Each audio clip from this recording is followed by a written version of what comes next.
Musquin, close as he's been all Moto, ducking the head from the roost. And now they're side by side for the first time. Not able to pull the trigger on a pass. That's around the outside, a little bit too long of a distance.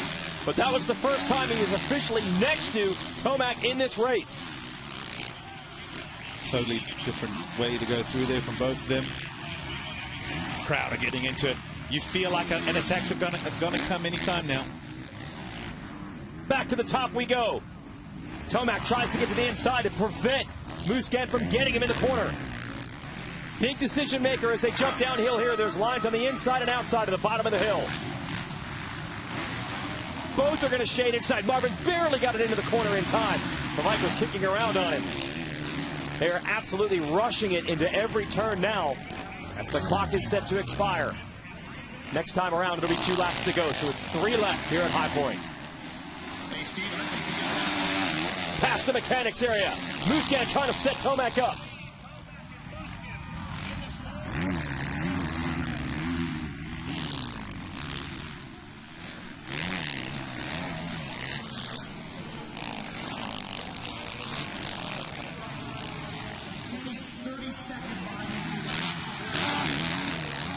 Battle for the lead continues to rage here at the Red Bull High Point National. Eli Tomac in green, the number 1, has led the majority of this race.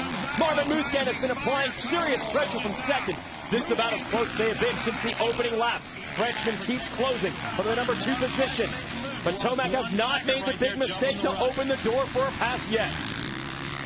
Well, now that time has expired when they cross the finish line. Next time they'll get the 2 laps to go. So Musquin, knowing that his opportunities to strike are slowly dwindling. Where will he make his attack? He actually is pretty good through this section here, but he's not close enough this lap around. He gets very close, but he'd have to be basically on the rear wheel next time around if he wants to try and launch an attack. Lap traffic also playing a factor. Will this hurt either one of them, or will they be able to get through clean? Oh! Musquin just able to get to the line he wanted. The rider didn't know he was there and almost cut him off.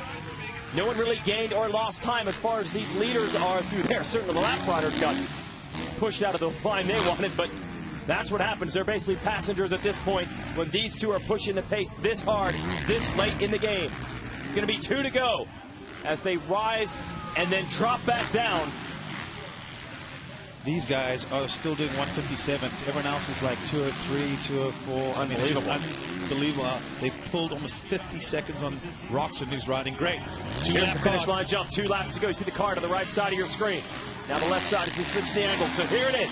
If Musquin has any lines picked out, any places where he thinks he can find an opening, it's going to have to come now. It's got to get a little bit closer, but it's more lap traffic. This is when it gets interesting because you've got to make quick decisions. You don't know where riders may move or change. Nick Lady, veteran, gets out of the way. Smart move. Let the leaders continue this great battle. And they are essentially matching. Oh, as Tomac was wide and Musquin almost had him. They are basically matching their qualifying times in what is basically 60 minutes into a race day in one of the most physically demanding sports. So not only are they showing the fitness, but at this point, the grit to just keep pushing when they've got to be fatigued. Oh, that rider slowed up Musquin a bit. But they were all under 2 minutes in the qualifying times. To do that in the race late in the day when the track is at its roughest and hot and humid, as you mentioned earlier, to maintain that pace all the way through shows how hard these guys are pushing each other. They are pushing. These guys, I mean, this is like a heavyweight fight battle in the 10th round. They're just going at it. They're tired. They're fatigued. There isn't a perfect line. There isn't a perfect situation. Outside line. Got side by side with him. This will be a really tricky section here. You can jump downhill. They're at the top right now. It is possible to jump this if you go to the outside, but everyone has been shading toward the inside. They jump 1, 2. They don't clear it as a double. Where can Musquin find running room to try to stick the wheels in there on Tomac and make the pass? There's not a lot of passing opportunities in these next few turns unless someone makes a mistake. So he'll get the white flag. Then it's do or die. You're going to make it happen. Oh, Musquin. How did he get that thing into the corner? Wow. Look at this. Oh, the lappers, they're on the left, they're on the right. They get the blue flag. Blue flag warns them that they're coming. Side by side. White flag is out. Musquin tried using the outside to set up the inside here. Didn't make it work. We have not seen anyone try to execute a pass there. Could you imagine if they were side by side with the checkers coming out in that final corner? It's certainly a possibility. So now about 2 minutes separate either Tomac or Musquin from winning the 42nd annual High Point National. Which rider will it be? With all this pressure, Tomac has not really made a mistake yet, but Musquin's good through here. He's really close this time. Okay, he's going to try to jump down the rollers. They almost come together as they try to cross lines. Near a collision. They're going to rush it out of the corner. Momentarily the lead for Musquin. Tomac gets it back. The ruts come back together there. What's he going to do? Can Marvin get to the inside? Or will Tomac try to close Tomac a mistake.